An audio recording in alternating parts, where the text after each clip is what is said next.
Halo Cruisers, kalau lagi ngumpul bareng teman, pasti nggak sedikit dari kalian yang hobi main kartu remi, entah itu main 41, cangkulan, blackjack, dan masih banyak lagi. Tapi di saat kalian memainkan kartu remi, pernah tahu nggak makna atau kisah dari gambar-gambar dari kartu itu? Nah, berikut ini ada beberapa kisah di balik terciptanya gambar di kartu remi.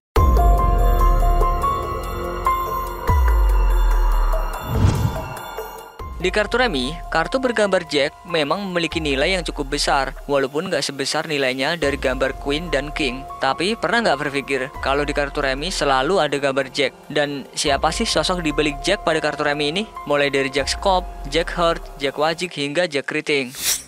Yang pertama, Mimin mau jelasin makna dari gambar kartu Jack Skop. Pada kartu ini, sang pencipta itu terinspirasi sosok bernama Ojir the Dan yang pertama kali muncul sebagai salah satu satria Charlemagne yang semenjak Jansen de Roland.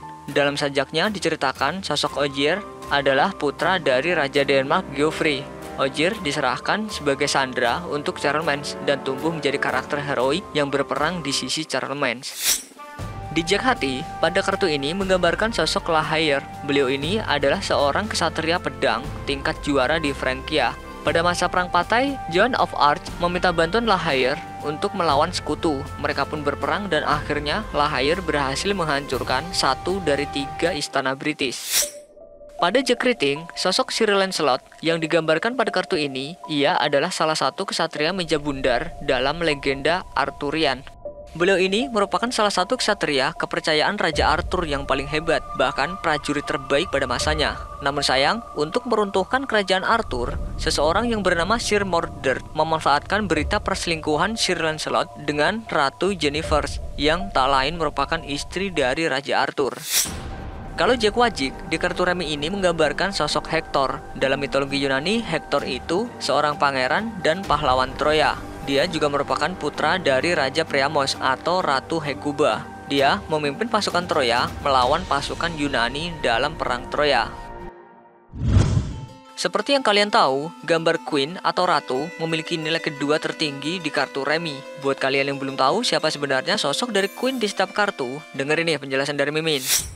Pada gambar Ratu Skop menggambarkan sosok ratu bernama Athena atau Pallas Athena yang merupakan putri kesayangan Zeus, dewa terkuat, dan ibunya Dewi Metis sebagai dewi pemikiran dan kepandaian.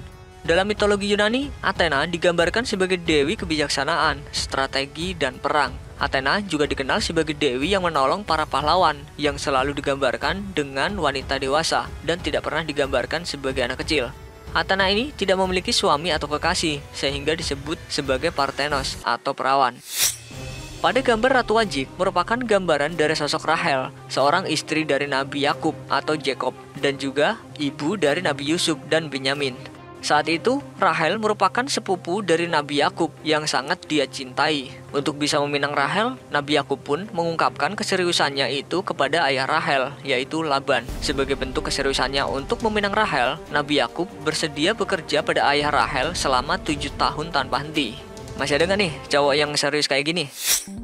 Ratu Hati di kartu remi digambarkan sebagai wanita yang bernama Judith. Nama Judith sendiri jika dalam bentuk feminim menjadi kata Yehuda. Menurut Ira Noeli, nama Judith merupakan kata yang berasal dari Yudahit yang bermakna perempuan Yahudi.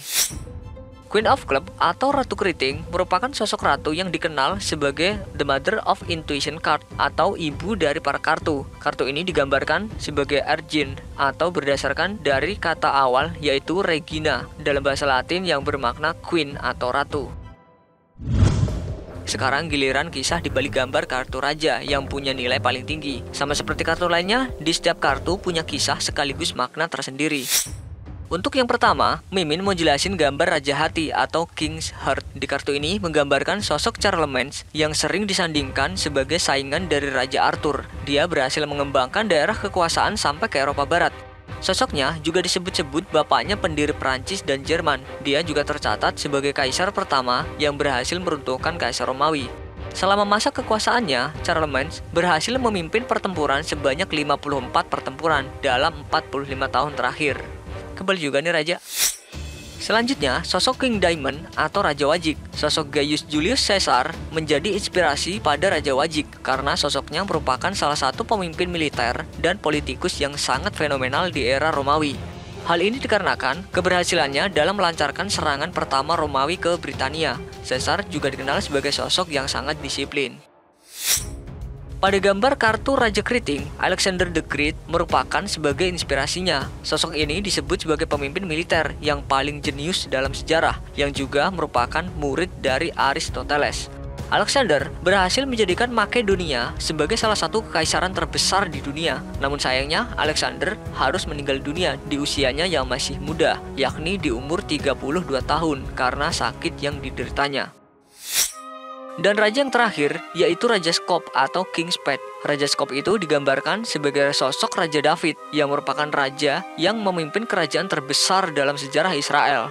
Selama menjadi raja, ia merupakan sosok yang bijaksana dan juga kuat. David menjadi raja Israel setelah ia menggantikan raja sebelumnya, yaitu King Saul. Ia memerintah kerajaannya itu selama 40 tahun. Dan ketika dirinya naik takhta, pada saat itu David masih berumur 30 tahun. Selain itu, ada juga yang meyakini jika Raja Skop ini merupakan gambaran dari Nabi Daud yang merupakan raja dari Bani Israel.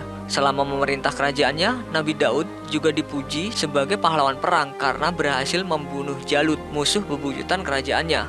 Gak hanya menjadi raja, Daud juga diangkat sebagai nabi serta rasul oleh Allah Subhanahu wa taala dan menurunkan kitab Zabur kepada Nabi Daud. Selain itu, Nabi Daud juga dikenal memiliki mujizat seperti kecerdasan akal, mengerti bahasa burung, dan melembutkan besi hanya dengan tangan kosong.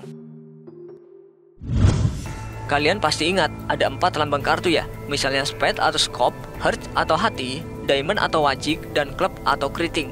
Nah, di setiap gambar kartu remi ini punya kisah dan arti yang berbeda, tak terkecuali dalam ramalan tarot. Yang pertama, spade atau skop. Gambar skop ini terinspirasi dari gambar daun dari pohon kehidupan. Skop mewakili musim gugur dan musim semi, sekaligus melambangkan kekuatan gelap yang ada dalam diri manusia. Di dalam ramalan tarot, spade atau skop ini melambangkan kecerdasan, tindakan, udara, dan kematian. Untuk gambar hearts atau hati, mewakili kehangatan cahaya musim semi dan musim panas. Hati juga melambangkan sebagai pusat kehidupan dan dunia. Di dalam ramalan tarot, hearts melambangkan pengetahuan, cinta, kehidupan dari air, kesuburan, dan sukacita. Gambar diamond atau wajik memiliki kehangatan dari kasih sayang seorang wanita cantik. Selain itu, diamond melambangkan kemewahan dan kehidupan glamor. Dalam ramalan tarot, diamond atau wajik mewakili hal keduniawian, uang, keberanian, dan energi. Yang terakhir, club atau keriting, atau yang juga dikenal trefoils, mewakili banyak hal di musim gugur, kesendirian, malam yang gelap dan berangin, serta laki-laki. Dalam ramalan tarot, club sering diartikan sebagai laki-laki, api, energi, kekayaan, pekerjaan, keberuntungan, dan kebahagiaan. Ya, setelah kalian tahu makna dari gambar ini, dari kalian ada yang pengen jadi tukang ramal?